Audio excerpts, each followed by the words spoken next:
درخت، یہ سبزہ، یہ سب کس نے بنایا؟ کہنے لگا کس نے بنایا؟ میں نے کہا یہ گاڈ نے بنایا۔ کہنے لگا تو گاڈ کو کس نے بنایا؟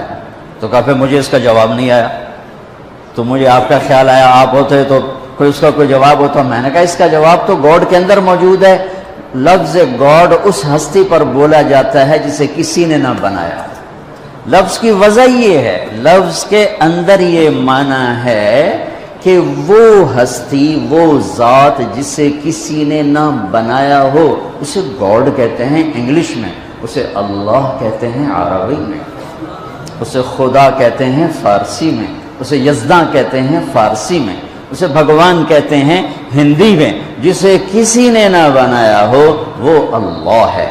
باقی یہ جتنے الفاظ ہیں یہ اللہ کا پورا ترجمہ نہیں بنتے، اس لیے میں عام طور پہ اپنے بیانوں میں کہتا ہوں ہمارے بر صغیر میں لفظ اللہ کے لیے خدا استعمال ہوتا، خدا خدا خدا خدا۔ میں یہ کہا کرتا ہوں کہ اللہ کا ترجمہ صرف اللہ سے ہوتا ہے، لہٰذا خدا کی بجائے اللہ کہا کرو، اللہ کہا کرو، کہو اللہ۔ آسمان تک نور پھیل گیا ہے، آسمان نہیں عرشوں تک نور پھیل گیا ہے۔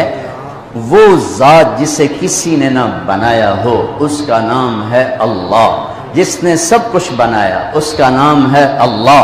جس نے کسی چیز کو اٹھایا، جس نے کسی چیز کو بچھایا، کسی کو بہایا، کسی کو گاڑ دیا، کسی کو اڑا دیا، کسی کو دبا دیا، کسی کو مار دیا، کسی کو پرواز دے دی، کسی کو پستی دے دی، کسی کو بلندی دے دی، اس کا نام ہے اللہ۔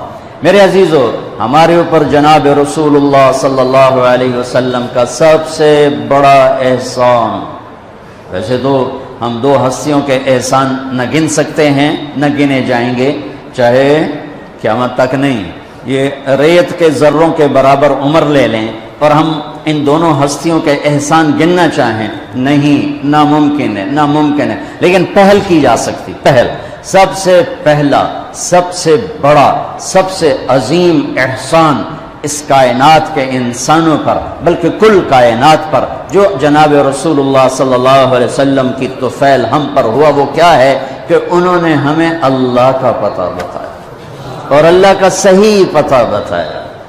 کیونکہ ہر مذہب وحدانیت کی دعوت دیتا ہے، جب اس میں بگاڑ پیدا ہوتا ہے تو نظریات بدل جاتے ہیں۔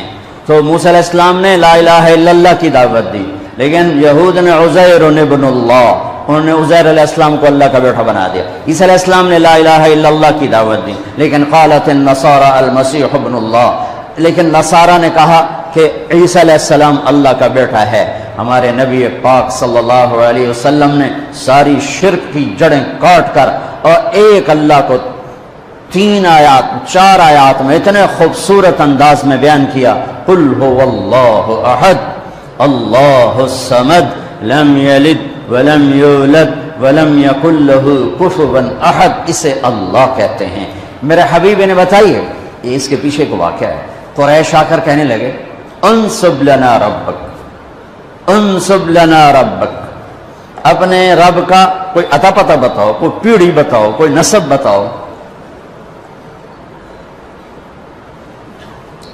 تو ہمارے نبی کے فرمانے سے پہلے جبریل اترا، یا رسول اللہ، اللہ تعالیٰ فرما رہے ہیں کہ یہ آپ کے رب کی پہچان ہے، یہ آپ کے رب کا تعارف ہے، کیا ہے؟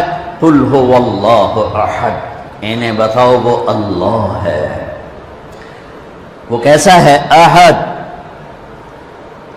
واحد کسے کہیں؟ جس کا شریک کوئی نہ ہو۔ احد کسے کہیں؟ جس جیسا کوئی نہ ہو۔ وہ کیسا ہے؟ احد، اس جیسا کوئی نہیں۔ وہ کیسا ہے؟ اللہ الصمد، سب اس کے محتاج ہیں، وہ کسی کا محتاج نہیں۔ وہ کیسا ہے؟ لم یلد، کسی کا باپ نہیں۔ وہ کیسا ہے؟ لم یولد، کسی کا بیٹا نہیں۔ وہ کیسا ہے؟ ولم یکن لہ کفوا احد، کوئی اس کا ہمسر نہیں۔ هل تعلم له سمیہ، ہے کوئی زمین آسمان میں تیرے اللہ جیسا، تیرے اللہ کا مثل؟ الفرد لا ند لہ، العلی لا سمیہ لہ، الظہیر لا غنی لہ، الصمد القاہر بلا معین، المدبر بلا مشیر۔ میرے نبی کی دعا سنو اپنے رب کی تعریف میں، صبح شام صبح شام میرے نبی اپنے رب کی یوں تعریف فرماتے تھے۔ سارے انسانوں کی تعریف کٹھی کریں اللہ کے بارے میں تو میرے نبی کی حمد و ثنا اللہ کے بارے میں سب سے زیادہ ہے، سب سے زیادہ ہے۔ چند الفاظ میں سمندر آ جاتے تھے، چند الفاظ۔ ہم تو عربی نہیں جانتے نا، ہماری بدقسمتی ہے، یعنی کوئی لمبے چوڑے الفاظ نہیں ہیں۔ میرے نبی کی تو 23 برس کی زندگی تھی، کوئی کتابیں نہیں ہیں، الکلمات جن کو ایک مثال سے واقعہ سناتا ہوں۔ تو فیل بن عامر دوسی آئے، ان سے مکے والوں نے کہا ایک جادوگر ہے، جو اس کی سنتا ہے نا اسی کا ہو جاتا ہے، لہذا اس کی بات نہ سننا۔ تو فیل کہتے ہیں میں ڈر کے نا میں نے اپنے کانوں میں روئی ڈال دی کہ میں سننی ہی کوئی نہیں، کہ تو میرے اتنے جادو نہ چل جائے۔ طواف کر رہا ہے اور اللہ کے نبی نماز پڑھ رہے ہیں، چہرے پر نظر پڑی تو کشش پیدا ہوئی، کہنے لگا یہ کون ہے؟ تو قریش نے کہا ہوا وہی تھا جادوگر جڑا تینوں سے دس ہے کہ اچھا کہ میں نے پھر دیکھا تو مجھے خیال آیا میں اتنا بڑا سردار آدمی ہوں اور اتنی بڑی قوم کو میں لیڈ کرتا ہوں اور شعر و شاعری کو سمجھتا ہوں، مجھے تو یہ چہرہ جادوگر کا نظر نہیں آتا، میں اس کی سنتا ہوں، اچھی بات ہوگی تو لے لوں گا، نہیں ہوگی تو نہیں لوں گا۔ تو جا کے پاس بیٹھ گئے، روئی نکال دی۔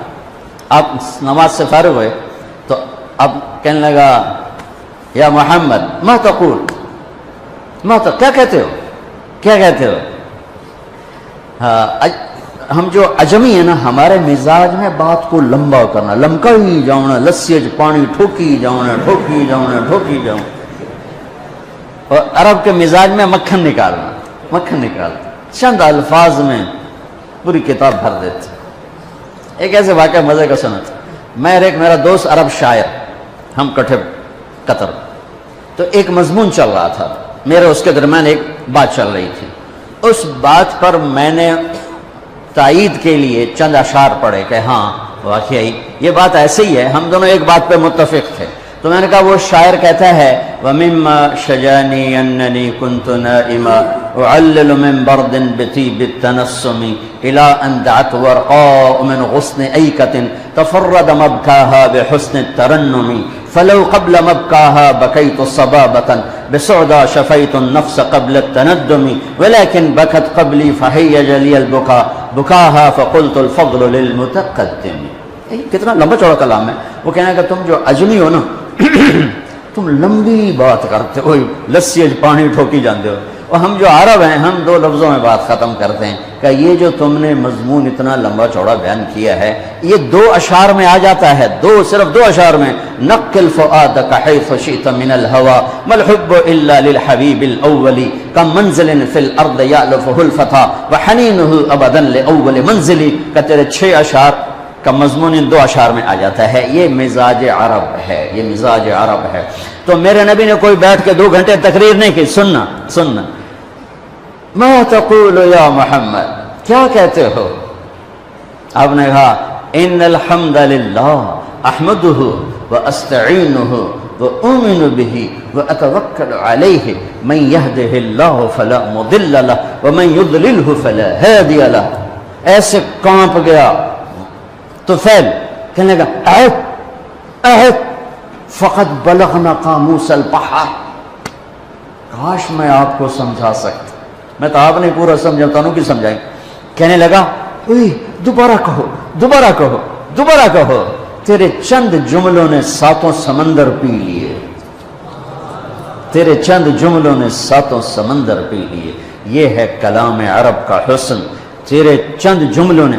آپ نے پھر کہا ان الحمد للہ احمدہ واستعینہ واؤمن بہ واتوکل علیہ من یہدہ اللہ فلا مضل لہ ومن یضللہ فلا ہادی لہ۔ کا ہاتھ بڑھا، مجھے کلمہ پڑھا۔ ہاں اس لیے میں کہہ رہا ہوں جو تعریف میرے نبی نے اپنے اللہ کی کر دی ایسے چند جملوں میں، قیامت تک نہ بعد میں ہوگی نہ پہلے ہوئی ہے۔ تو میرے نبی کی صبح و شام کی دعا کیا ہے؟